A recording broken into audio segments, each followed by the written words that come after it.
Government has warned all boarding schools that are refusing to release pupils to their parents or guardians to comply with the directive to do so. Ministry of Information and Broadcasting Services Permanent Secretary Amos Malupenga says the directive given by President Edgar Lungu through Secretary to the Cabinet Simon Miti has been in effect as at 06 hours on Thursday, 17th June 2021. Let it be very clear that Secretary to Cabinet yesterday was speaking on behalf of His Excellency the President, and he was very clear that those measures he announced, all of them were effective from 06 hours today for the next 21 days when they will be reviewed.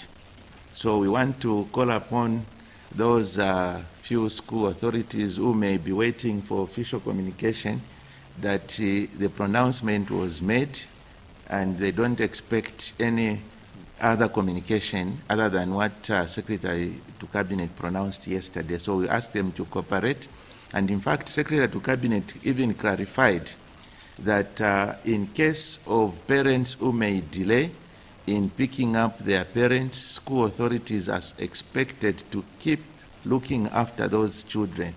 In addition to the COVID-19 heightened measures announced by Dr. Miti, Ministry of Health Permanent Secretary for Technical Services, Kennedy Malama, says gymnasiums must remain closed.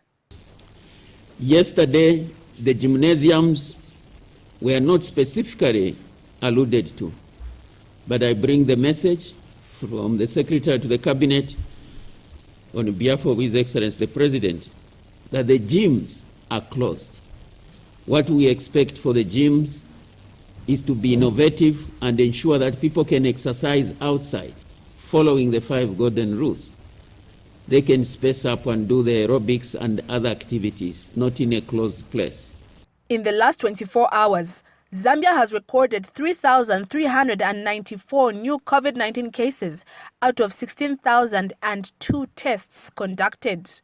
33 COVID-19 patients have also died in the last 24 hours, bringing the total number of deaths to 1,525.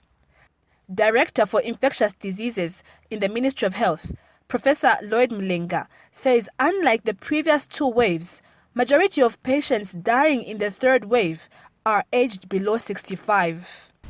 We are also seeing children. One of the dates that we had was a 14-year-old.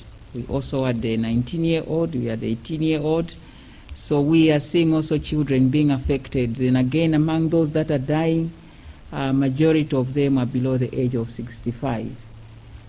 We are losing a few of those who are elderly. The 3rd wave has also seen an adjustment in COVID-19 testing.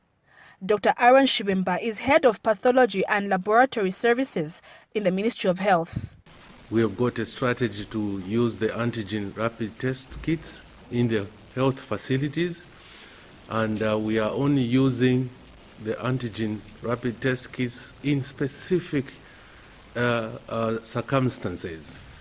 On inpatients who are exhibiting symptoms of COVID-19, we are using antigen rapid test kits. On outpatients who present to the health facilities with symptoms of COVID, we are using that rapid test kits. On health workers with symptoms, we are using that test kits. And also on contacts of confirmed positive cases. These are the only 4 situations where we are using these antigen rapid test kits. Virginia Chilongo, Movie TV News in Lusaka.